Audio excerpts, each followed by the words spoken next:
the three places of world pilgrimage associated with Meher Baba. They are the Ahmednagar area, Myrtle Beach, and Avatar's Abode in Australia. The area at Meherabad was developed under Baba's direct personal supervision,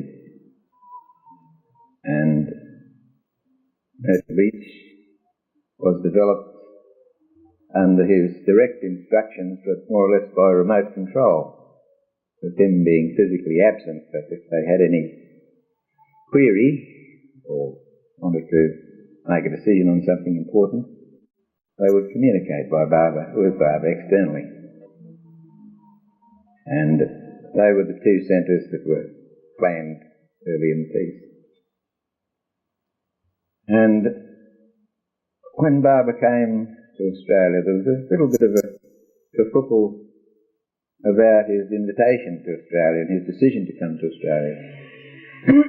And I'm sure that it was just to teach us all a lesson about whether we should ask the Master to do something.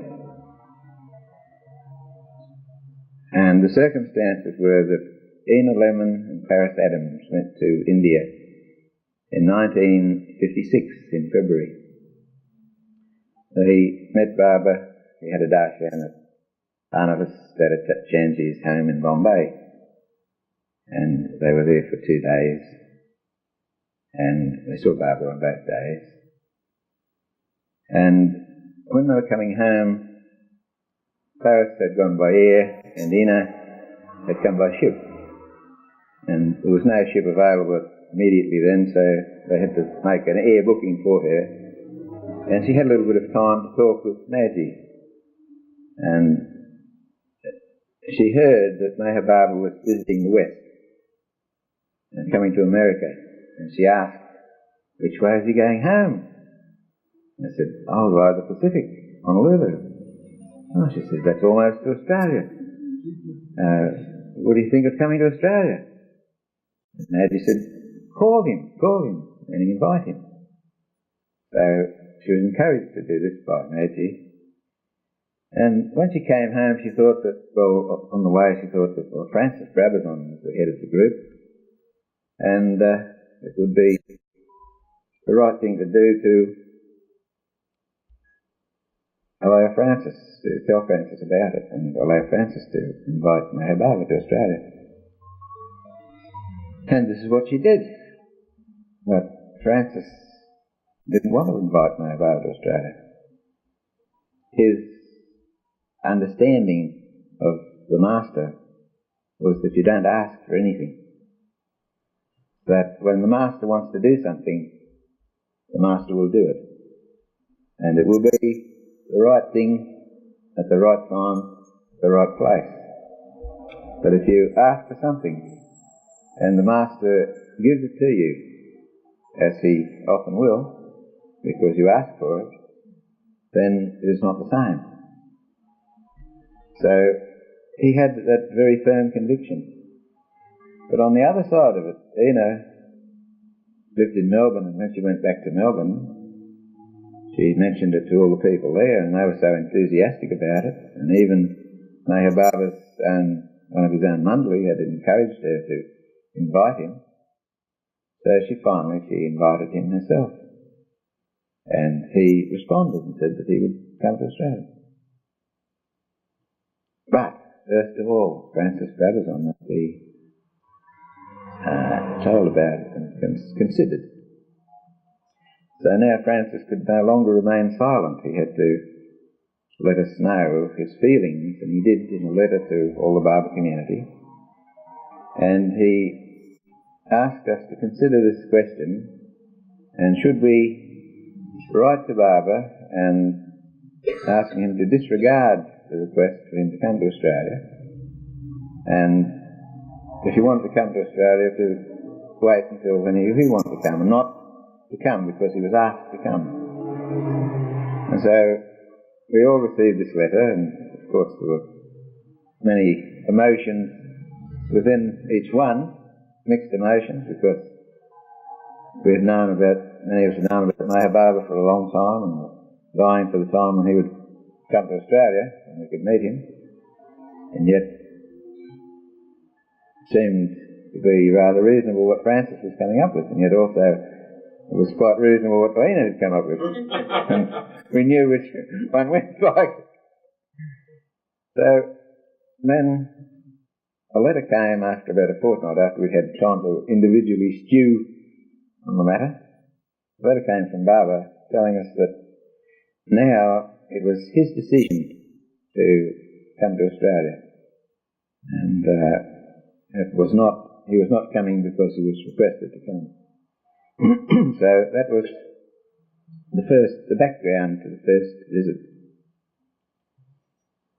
And the second visit, as you know, there had been a visit planned to India in November 57, and he had the car accident and was unable to hold that meeting. And then it was announced that there would be a combined meeting in February 1958, if possible, that maybe his health wouldn't be good enough, which it wasn't. And so then it was announced that the Eastern meeting would be held in February 58 and the Western meeting would be held at Myrtle Beach and in Australia. So there had been no place named in Australia. There had been a place at Meher House, which Francis Brabazon had built for Meher Baba, the centre. But then when we got the details of this visit, we find out that Baba's preference is for Queensland. Now, there were no Baba lovers in Queensland. Most of us had never been to Queensland. And we wondered why, but because he had expressed a preference. And then he said it was okay if we held it at Beacon Hill, where it had been held before. It was quite all right.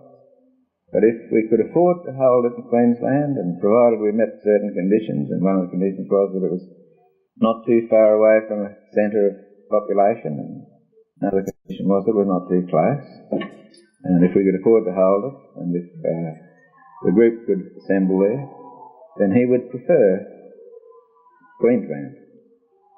So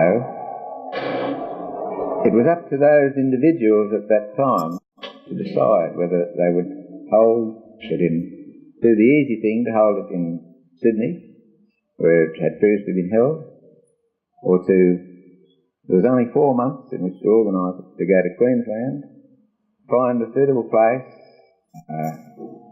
buy the place, get the place ready for his visit. So because he had expressed a preference, it was immediately decided that we would find a place in Queensland. So Francis Brabazon set off, and everything seemed to go against the project. All these details are mentioned in the book, but the thing was that when Baba eventually came to that location, which was Keel Mountain near Mumbai, he said that Francis had chosen the right place. And then he named the place Avatar's Abode. And he went into the details of actually who owned it, very minutely. He asked who owned the property, and Francis said, "You, Baba." I said, "In whose name is the property?"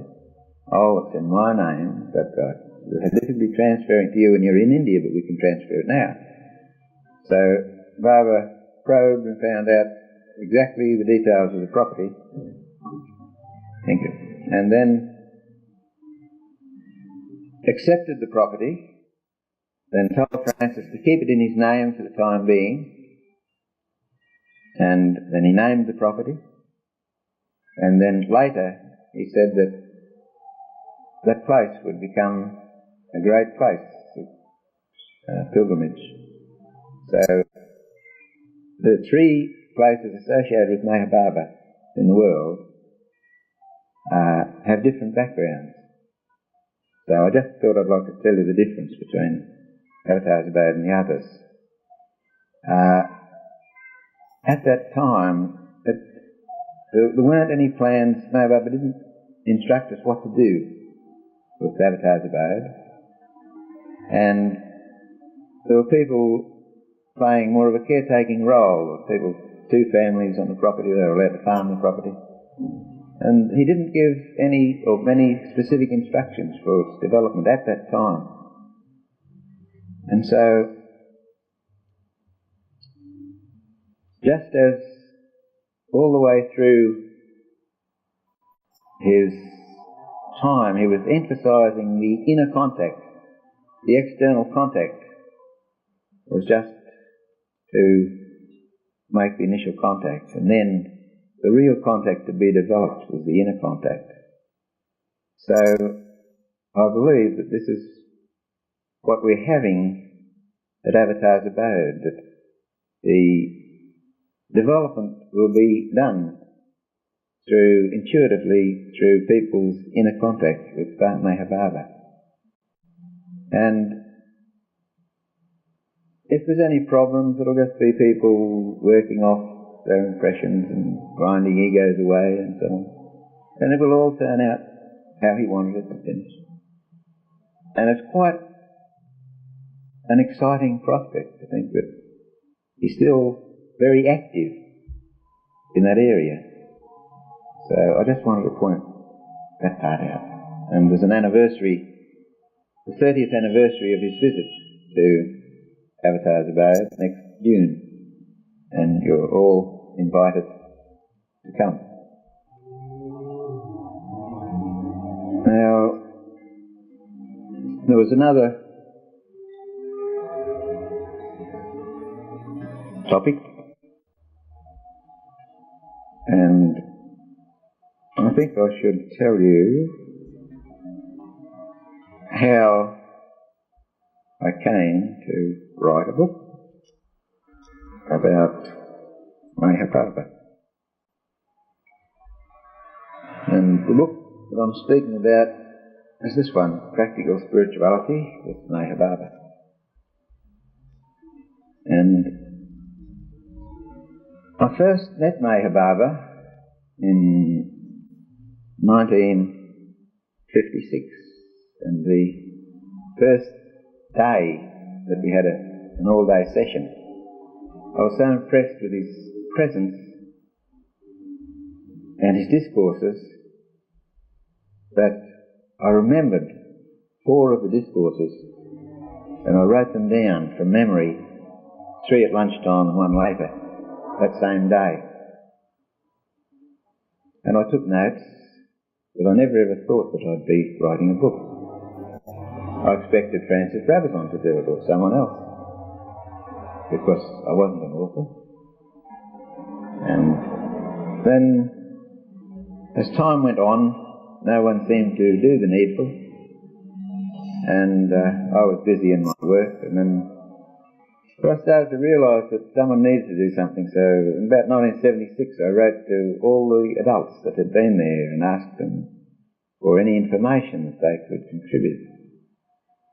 And I got 2 replies, about 4 or 5 pages of information, which I was glad to get. And when I mentioned this in Marizad, Balnatu said how lucky I was that he'd only got 1 reply. So everything's relative. So it's quite right.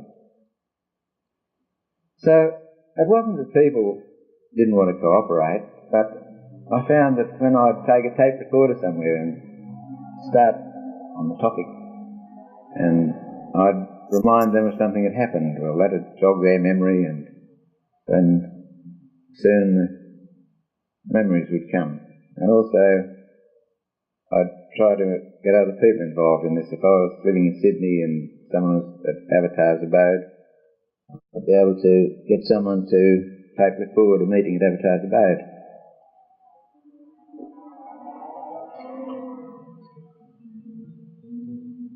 So I was collecting information about the two visits and only thinking that that was what I would publish. Because the visits hadn't been completely written up. There'd been something about them, but there was much to be desired to be written. And I also had a few little personal experiences that I think every Bible lover has. They're so personal, sometimes you don't want to share them, but I was prepared to share some.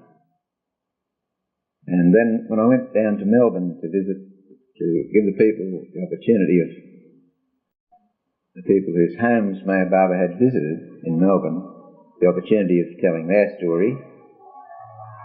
So then while I was there, I found out that Nina Lemon and Clarence Adams, they told me their stories of their visit to Barber earlier in the year, in 1956. And it seemed as though I was writing about Barber's visit to Australia, so I thought that was an appropriate one. Then it seemed to need a background, so I had a background, and Sufi, there was a Sufi link there, and that seemed to be part of the background. And so on, and then there was the time between the two visits, and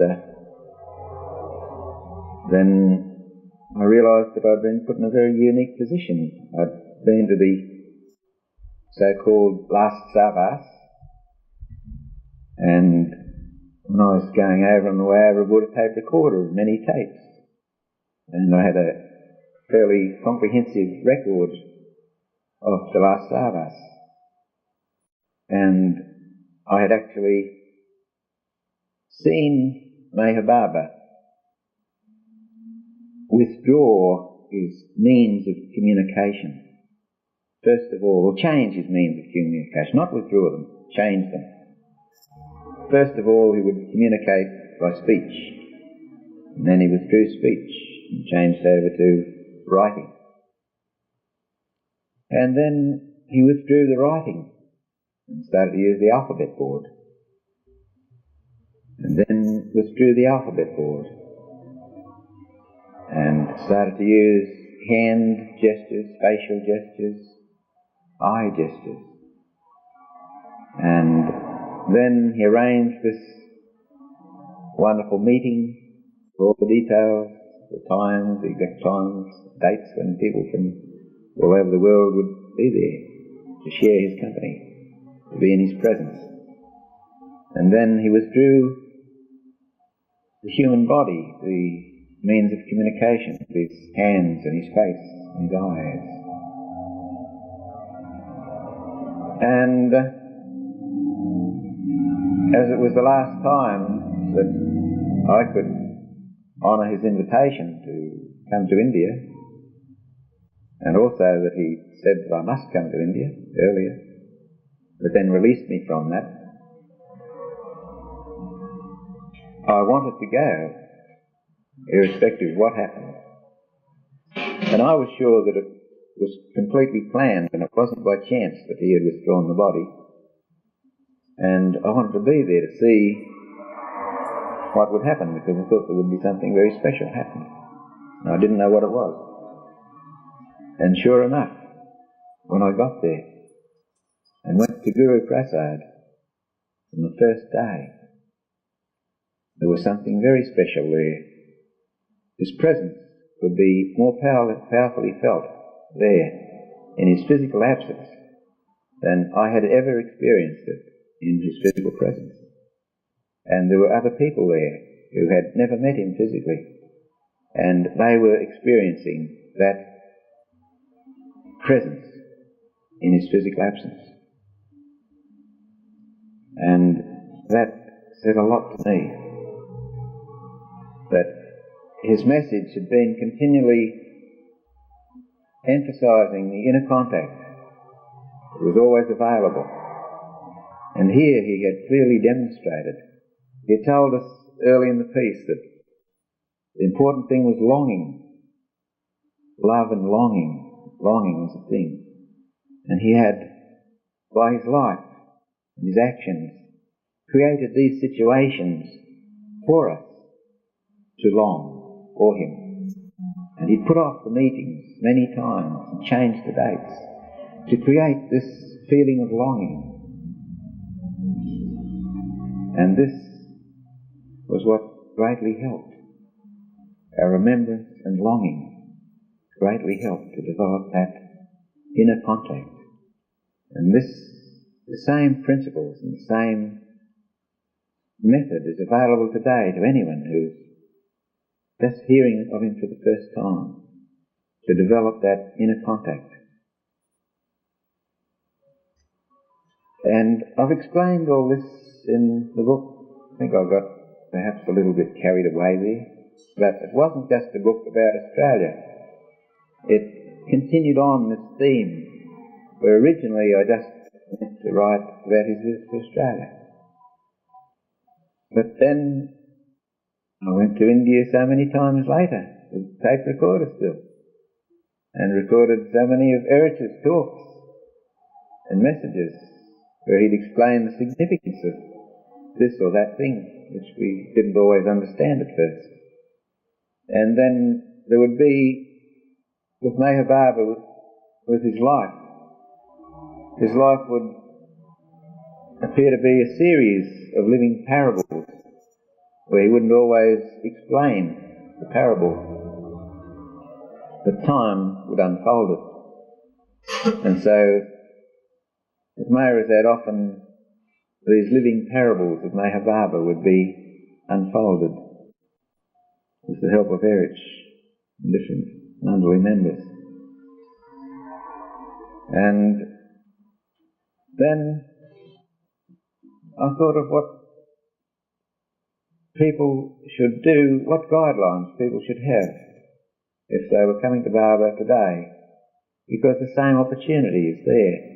The fact that he's not in the body is immaterial, and his presence can be experienced on a personal basis for 100 years after he's dropped the body in this incarnation. So what a wonderful opportunity it is now. It's the time that is most spiritually significant for the next 700 years, this very time now. And I've listed the things that people should do if they want to get a better inner contact with Meher Baba today. And that's the book. Now, if you like, I'll tell you how I came. We all love hearing how I came to Baba stories, so I better tell you mine while I'm here. When I was about 4.5 years old, I had polio in the right leg and both arms. They were completely paralysed. So this probably stopped me playing sport as a child. I wasn't able to go to school until I was about 8, until I was 8. So this probably prevented me from getting more interested in sport and less interested in spiritual matters. But be that as it may, then there was a war, and by tradition, we seemed to go to war without much provocation. And I tried to get into the armed services during the Second World War, and I couldn't. So I had done a radio course to have a skill so that I could get into the Air Force. And even the second time I tried, and I stood next to the doctor so that he wouldn't see my gammy leg, he caught me in the finish, and I didn't get away with it. So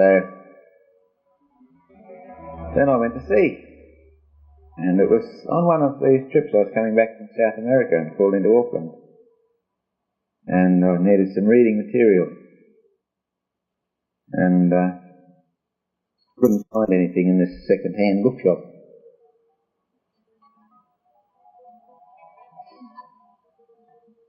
Incidentally, I should have added that I had a Christian background and I was very interested in the life of Jesus but I didn't find it very interesting the way the church taught it, and they didn't seem to be living his teachings. But I thought that his life was wonderful. So I couldn't find any book in the second-hand bookshop that I would like to read, so just as I'm going out, there's a book in a brown paper cover there on the shelf. So curiosity kills the cat. So I take the book and open it up. It's a book on Raja Yoga. Never heard of it. This is 1945. So I thought, opened up the contents page and attention, concentration, perception, willpower. I thought this looked pretty good. Buy this book. I bought it and took it back to the ship and started to read it. And it was an unusual book because there'd be the chapter, the topic, a summary of the chapter, and then a mantra to repeat. So I started off in the first chapter and I'd read the first chapter. You'd read it every day. And then after a few days you didn't need to read it all, you could just read the summary. And it would come back to you, repeat the mantra. And I realised that I should have had 2 books before I read this one in order to give me the background necessary for what I was doing, because I didn't understand some of the things. And it occurred to me that one's mind could go out and then suddenly flip over. You might be able to get it back.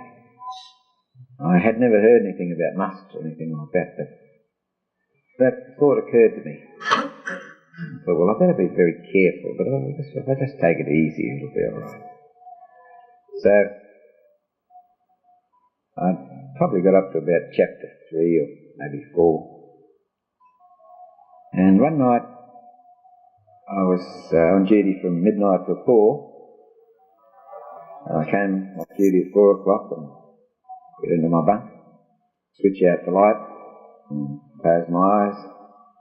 I wasn't asleep, I had only been there for about 30 seconds, and I saw this bright light.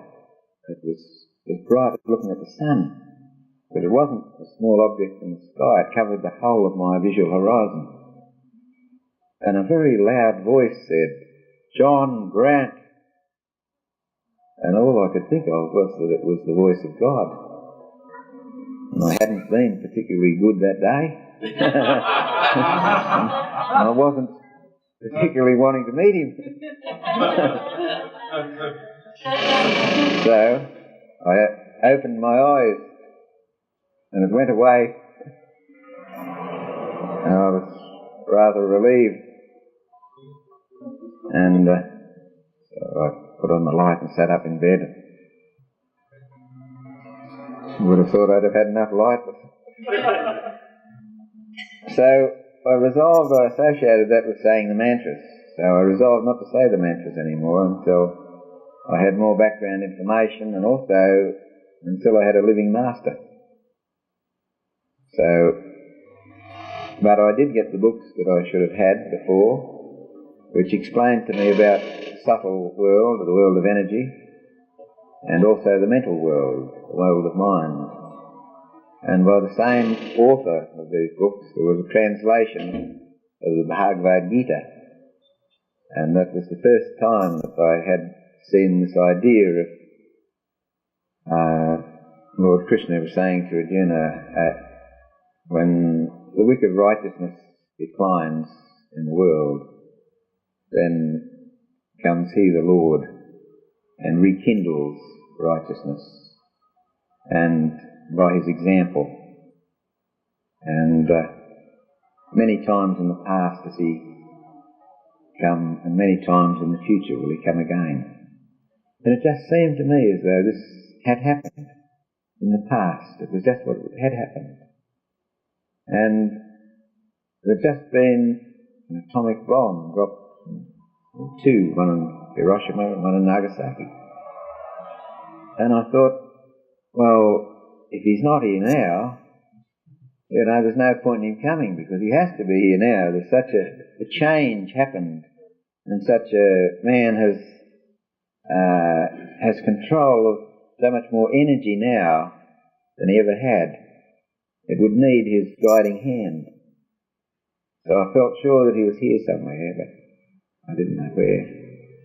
But I felt that he should be here. So then I had a friend who was a theosophist, and he gave me a book, The Light of Asia, by Edward Arnold, which is the story of the Buddha. And then I found in the State Library some books on Vedanta. And this was really a good insight because about up to this point I was getting most of the external type of religion and not the inner teachings. And now I suddenly started to come across the inner teachings, which was really something wonderful and new. And then my father-in-law had met Baron von Frankenberg, who was the head of the Sufi group, and had offered to introduce me, but at the time I wasn't interested. And then there was another time when he had arthritis. He had arthritis and was crippled. He needed crutches, but he could drive a car, but not for long distances. So he sometimes would go to Melbourne, 600 miles away, so I'd drive him down and come back. And one time we were going about 30 miles out of Sydney, and Pop seemed to start a sentence in the middle of an idea, and by the time I'd unravelled what he was talking about, about 5 miles along the path, and he'd mentioned, that road over there. What he was meaning was that he had a hand loom in the back of the car, and he would like to give it to the Baron von Frankenberg, and the turn-off was about 5 miles back there. So we didn't bother going back. But that's how the little links that were there with Sufism. And so, and that was the first one was about 1947 and perhaps 1949, the second one. And then about 1954 I was getting a tyre change to the service station in Manly, a Sydney suburb, and I was talking to the foreman. It must have been my attitude. Suddenly out of the blue, he says, "I think you'd be interested in Sufism." I said, "Yes, well, I don't know anything about it." So he tells me more about it, and he says, "There's a meeting held every Thursday night at Betty Stosmov's place in Cremorne." Yes. I said, "I'll take you along there." Now, if he hadn't offered to take me along there, I probably wouldn't have gone. But he was perhaps a bit more informative than my father-in-law, because he didn't know much about it, and so he couldn't convey to me really what it was about. So I went along to this meeting, and there I discovered the books of Inayat Khan, and they were just equally as good as the Vedanta books, because they were the inner teachings, and I really loved them, and there was more of them, so I really enjoyed reading them. And it helped fill in a lot of background information, because Baba wouldn't always explain himself. He's a bit slippery. You had to, be aware and hang on to him, or he'd try and shake you off. So, and Inayat Khan was most helpful, helping me to become aware of who my Baba was, and he even gave signs by which you could recognise the avatar. And then at the same house I met Francis Brabazon. He was not conducting Sufi classes. By this time he had inherited the leadership of the Sufi movement in Australia, and he was not conducting Sufi classes, but the books were freely available. And Francis, as I got to know him, at that time he'd worked with a stonemason for about 6 months.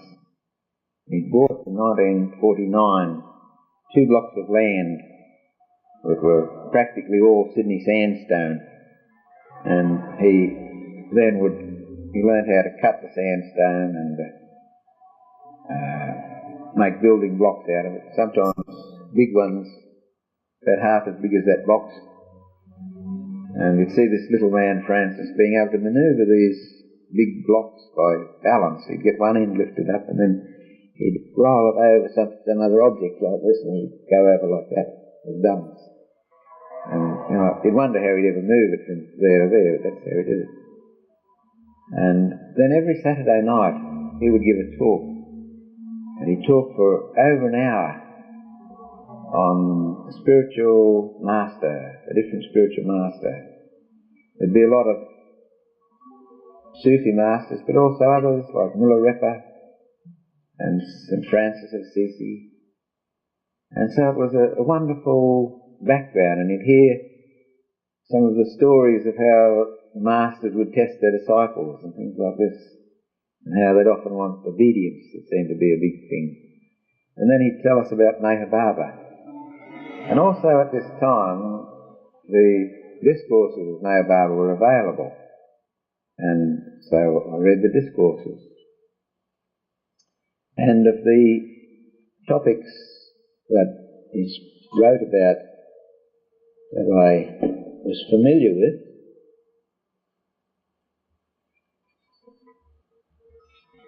such as lust, greed, anger, he seemed to explain them or describe them so perfectly. But then there were other things that I didn't understand, like sanskaras. They were foreign to my culture, and so I thought he's so accurate describing things that are within the orbit of my experience that I won't rule out things that I haven't experienced or am ignorant of. So I'll keep an open mind, but I'll watch what happens and see if what he says about sanskaras is correct. And what he said about them was certainly correct, as I know now. But then Ina Lemon and Clarence Adams went to India, and Baba came to Australia, or was invited to come to Australia, and then decided to come to Australia himself. So one of the messages that came back with Ina and Clarence was that it was an incident that happened while they were there. There was a noise going on outside, and Baba says to Clarence, "Can you hear that noise?" And she says, "Yes, Baba." Baba says, "If you loved me, you couldn't hear it. But you can't do that. So the next best thing would be to think of me all the time. But you can't do that. So it would be good if you could just think of me now and then. But maybe you can't even do that. So if you do this, if you repeat my name for a fixed period of time every day, the time between half an hour and an hour, and there's no love in repetition, but because I say so, it will bring love." And this was a message that Baba had given them, and just a little feminist bit, Betty Stoltenhoff had asked Ina to ask Baba for a special message for the women of Australia. So when she did this, Baba said, "I have already given it to you." So it was for the people of Australia. That was the same message. And it's really for the people of the world. It wasn't just for Australia. So I started to do this, and I thought the best time to do it, it took me 35 minutes minimum time to get to work. So I thought I'll make the time 33 minutes. So I couldn't do it in 33 minutes, so that was okay. So that wouldn't interfere with my family because they weren't Baba lovers, and it wouldn't take any time from them. So I did this every day, and it took me for about 4 months, I suppose, before Baba came. And I noticed before I'd read anything about it, that there was a power in the name. Because, say I'd be driving along and I'd see a beautiful damsel, I would normally have had lustful thoughts. I didn't have them when I was repeating his name. And I noticed this difference. And I noticed that it was the power in his name. And I later read that the repetition of his name, it's like putting alum into dirty water. It purifies the mind at that time, and the impressions sink to the bottom. So, about a few days before Baba came to Australia, I was driving my car in a suburb called Redfern, just coming up a hill, and there was a long line of cars, then a brake, then a policeman on a motorbike, nothing coming in the other way, and the policeman was dawdling there, and I thought, I'll go in front of him. I get a beam of him, and everything, suddenly the time seems to change, as someone comes out of a side street at a great rate of knots, and everything stops in that lane in front of the policeman, and I can't get behind him because he's going so slow, so I've got to get in front of him and, almost cut him off just to get in there, to get out of the way of the other traffic. And it seemed to be a bit of a setup, It didn't seem to be right. I felt a bit suspicious of it. I couldn't have been that wrong in the first place to have thought I could pass him and get in there, and all this happened so quickly. So, anyway, I could see him kind of glaring at me in the rear vision mirror. He's going to get me, I'm sure. So, he says, all right, driver, pull into the side. So I pull in, and he says, the number plates are stone damaged. Now, you're supposed to have perfect number plates, which hardly anyone has. But if they're stone damaged, you're not to repaint them. So, and if you're told to, you must get them changed. So he made me change it. Get your number plates changed. So, yes sir, 3 bags full. So I went along to the Manly motor registry office, got a screwdriver out and took my plates off and gave them to them and said, the police have ordered me to change these number plates. And if you're changing them yourself, you've got to pay for them, but if the police order you, you don't. So then I had to sign for the new number plates, and I get the new number plates, and the new number plate was, you were only allowed in those days to have 3 letters and 3 figures. So it was B-A-B-4, if it had another leg there, it would have been A-3-2. All the numbers added up to 7. So everyone said, where did you get your barber number plate from? I hadn't done anything. I didn't organise a barber number plate. I just repeated his name in the car for 4 months. But that explained that kind of setup with the time speeding up, So, anyway, when Meher Baba first arrived in Australia a few days later, Francis had us very well disciplined. We weren't all to come out to meet Meher Baba at the airport. Most people had to stay and be at Beacon Hill there, ready to meet him, but not be seen and not be peeking through the windows. And so a few of us went out to meet him and take the monthly back. And I was out there to pick up his baggage, or the baggage for the monthly and Baba. But somehow or other, there's some people from Melbourne that come up who hadn't been so well organised. They come to the international terminal. So there were about 15 people, Baba lovers, there to meet him. So this is great throng of humanity. It was before they had all these rails where they'd keep the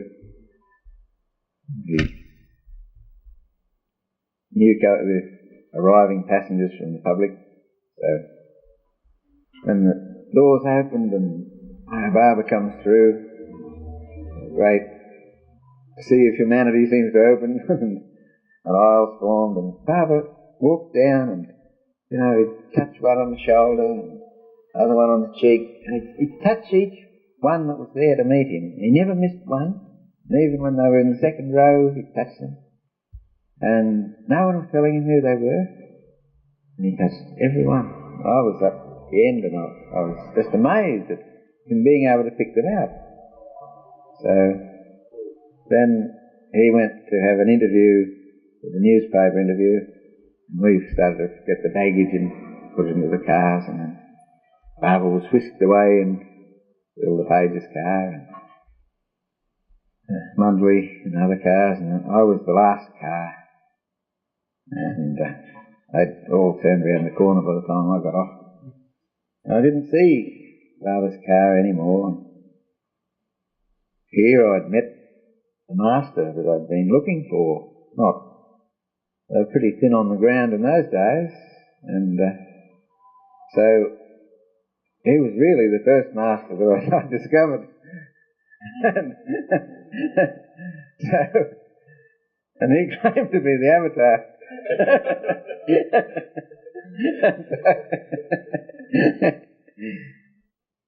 So I wanted to be sure. But he wasn't fake. Because I was going to have to promise to be obedient to him. So you wouldn't want to be obedient to every Tom, Dick and Harry. It have to be God. So these were my feelings. So this is all right when you haven't got a master. Well, now's the time that you've got to test him. So this is my predicament. How do you test a master? If it were Jesus, he would know what I was thinking. I'd gathered that from the occurrences in the New Testament, the Bible. So, I decided, what are the attributes of God? The attributes of God are truth and love. So, I decided that I will test Naya Baba. And just at that moment, I was coming out from Clarence Street to the approach of the Sydney Harbour Bridge. And I just decided I'm going to test Naya Baba. And there he is in his car. In the next lane, about from here to that back wall away from me. So I thought, well, just decided to test him. Why not now?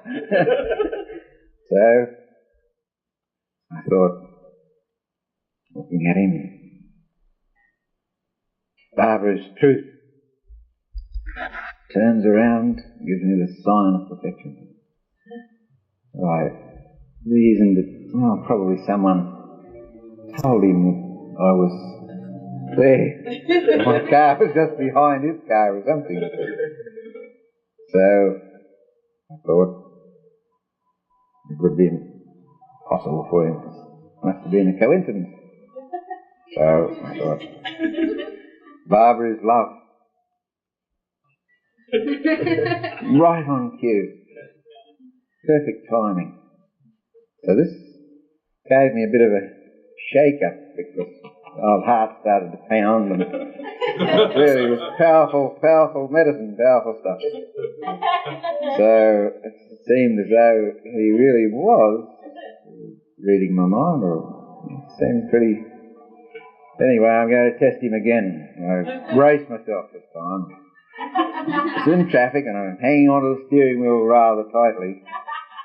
And I think, full concentration, Barbara is God. Very precise and emphatic. And so I came to the conclusion that he could read my mind. So, anyway, the events were to prove this, because later, when I should have been paying attention to the discourse given by Meher Baba, I was behaving like a naughty boy. I'd be thinking, knowing that he could read my mind, I'd think, Meher Baba was wearing a pink coat. He was. He'd ignore it. But if I thought something that would be spiritually significant, such as Meher Baba is truth, Meher Baba is love, or Meher Baba is God, he would always acknowledge it with an instantaneous flash of his eyes. I cannot do it myself. I can't give that instantaneous flash. But he'd be looking every which way, but as soon as you had that thought, and he would never ignore it. He'd always acknowledge it. And I realised that he knew what I was thinking. And